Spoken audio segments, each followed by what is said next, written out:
Peace and blessings. This is Heath L. from the Griot's Corner, doing another classic film review.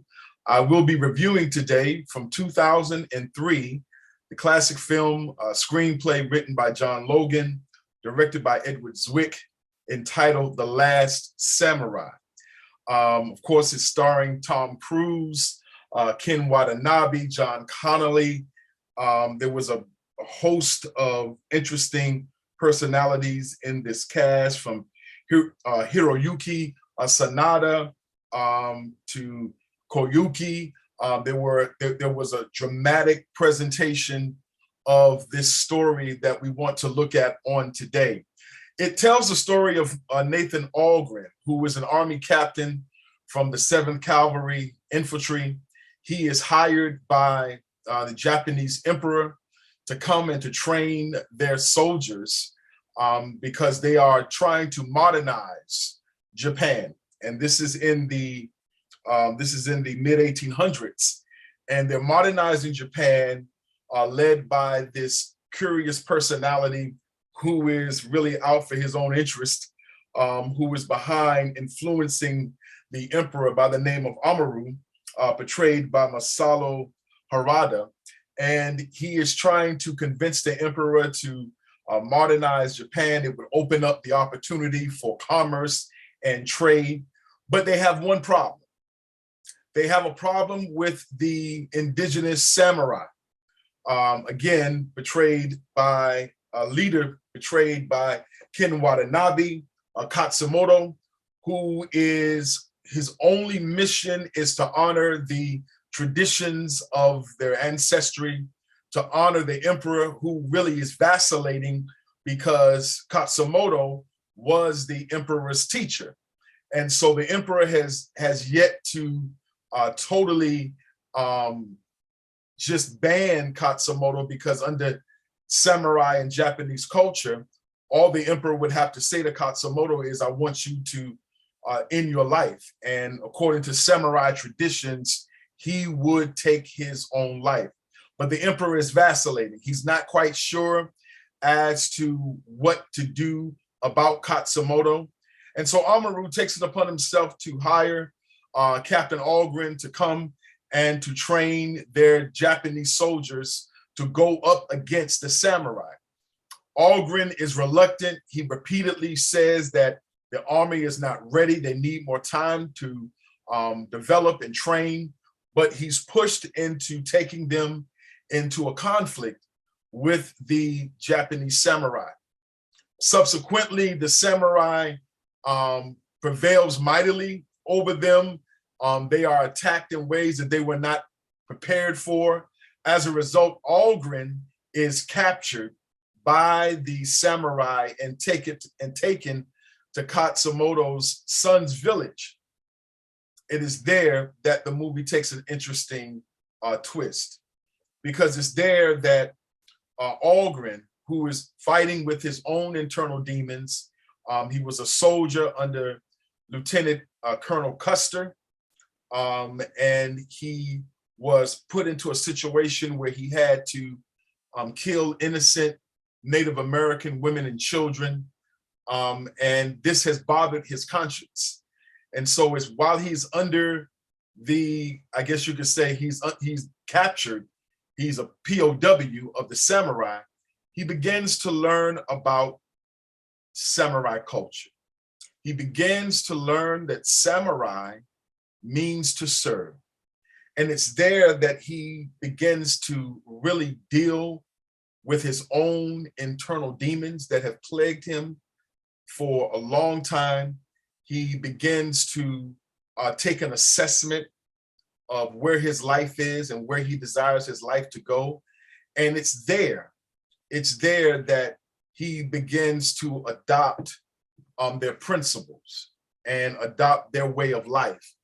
And he becomes, if you will, he becomes trained and he gets developed in the way of the samurai. Him and Katsumoto establish a close relationship, and he is eventually taken back to the mainland, where he then is forced with having to make a decision as Amaru, who is the opportunist, the antagonist, if you will, in the story, who is now saying that since he's back, they've gotten a number of weapons now that can really take the samurai out, and they want Algren to lead this attack against the samurai. Thus becomes the conflict that is now waging within him.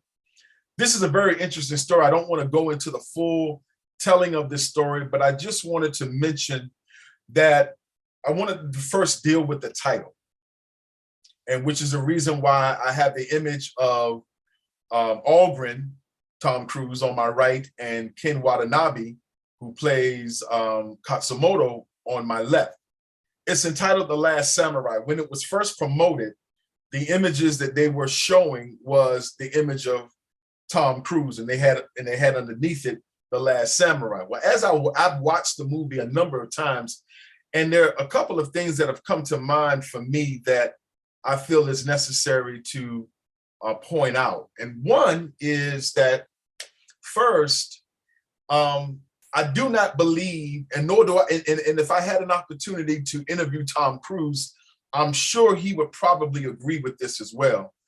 I do not believe that Algren's character is the last samurai. The last samurai is, in fact, Katsumoto. He is the one that has maintained the traditions of the samurai. He has been brought up in this culture.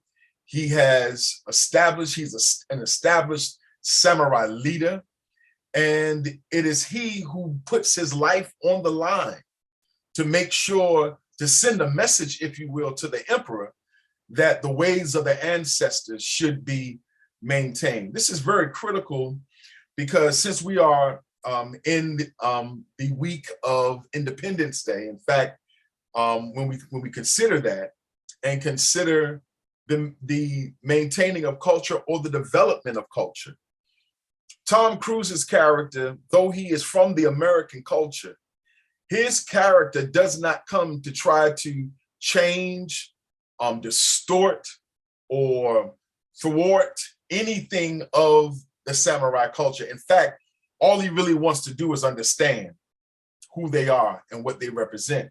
And he finds spiritual renewal being in this village with the samurai. He finds a concept of peace and honor and integrity that he never experienced as an American soldier.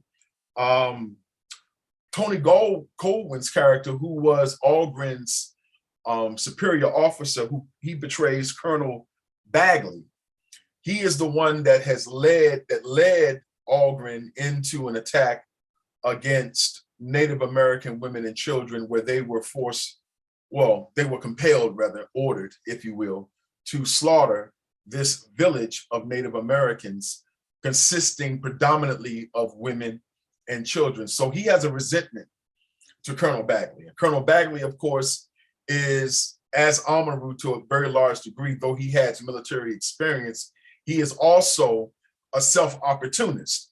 And so we see that interplay in this movie. But what we see more than anything else is Algren's desire to want to become a part of the community, or to learn as much as he wants to about the community. Ujio, who is Katsumoto's second in command, does not trust Algren at all.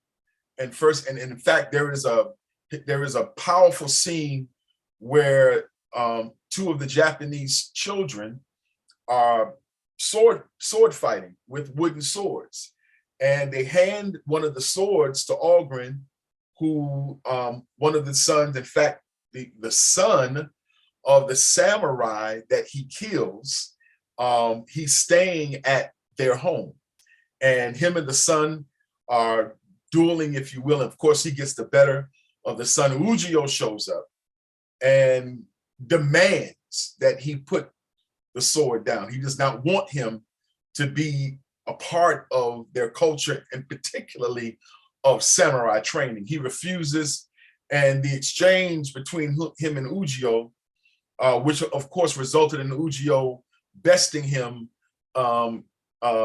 conclusively to sort of let him know that you have not earned the right to even hold this sword in your hand. You are not a part of who we are. You're not from our culture. You're not from what we are.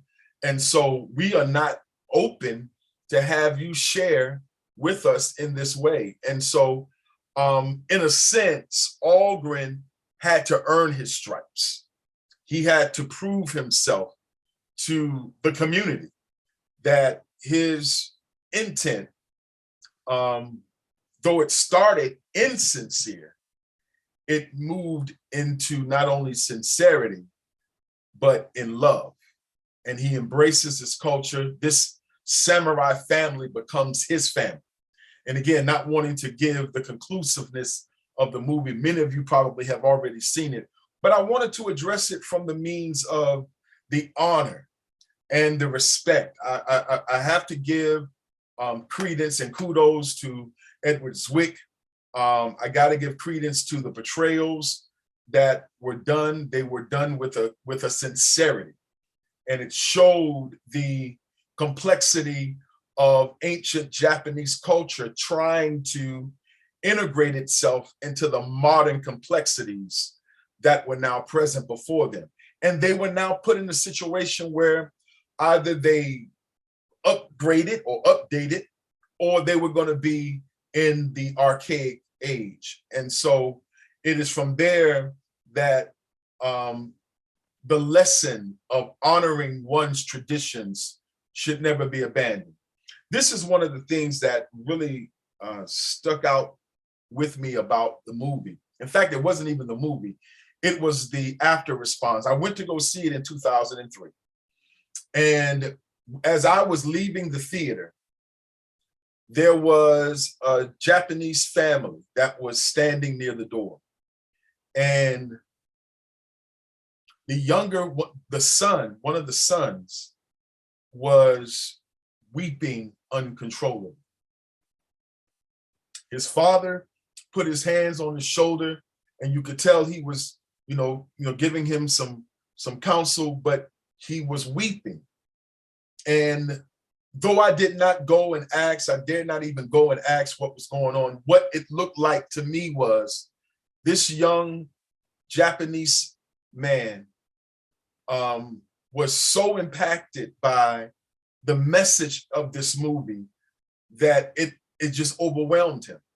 And I really went past them almost in tears myself, because it was an humbling moment for me to see how much they were honoring their culture and their tradition. And I think when as we're talking about, since we are in this season of Independence Day, that we, I believe, keep in mind some truths. And one of the truths I think we really need to keep in mind is that we all come from various cultures. We all come from various backgrounds. And though we call for the honor of who we are as a people, regardless of what culture we come from, by those outside of our culture, it's even more important that as a people, we honor who we are innately in our own traditions and our own culture, that we pull out the best of who we are, of what we are, and we accentuate that. We lift that up. We raise that as being significant. And that is so extremely important. And I think it is so reflected in this movie. The Last Samurai is probably one of my favorite movies that I've ever seen. Again, it was done with a sense of honor, integral respect. Samurai, the name itself means to serve. And that is what Ken Watanabe's character, Katsumoto, is continuing to uplift throughout the film. Nathan Algren, Tom Cruise's character, gets it. He is finally now a part of something that is more than just him being a soldier.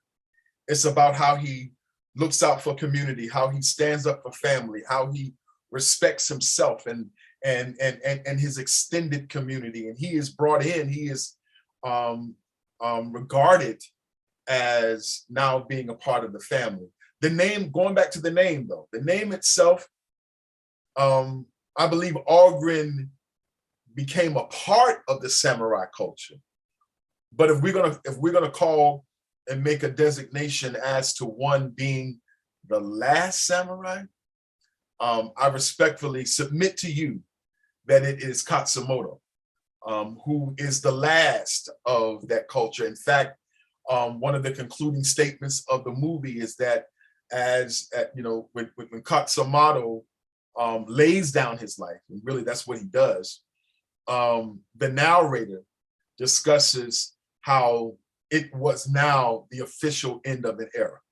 And so it is Katsumoto, in my humble opinion. I believe the actor Tom Cruise would agree if he heard this review, that it is Katsumoto who is in fact the last samurai. Though Algren is now a part of that community, an integral part of that community, it is in fact Katsumoto who is and should be regarded as the last samurai. So we're going to be coming with more film reviews. I want to encourage you to go see this film. It was, in fact, you can streamline, you can streamline it. Some subscribers may have access to be able to watch it. If you already own it in your DVD collection, pull it out and look at it again and try to see if you can get something fresh from it and innovative from it. But I believe that this is something that continually will leave us with this notion and question of what should I do to honor my culture, honor my village, honor my family, honor my community. Where does the demarcation line of tradition and advancement come into play? It can be a very thin, tight rope to walk, but we all need to ask and answer that question. How much of who I am I willing to sacrifice in order to be integrated in a modern subtext, in a modern culture? So we'll have more films coming at you again. Thank you so much for taking a moment to listen. This is Heath L. from the Griot's Corner. Peace and blessings.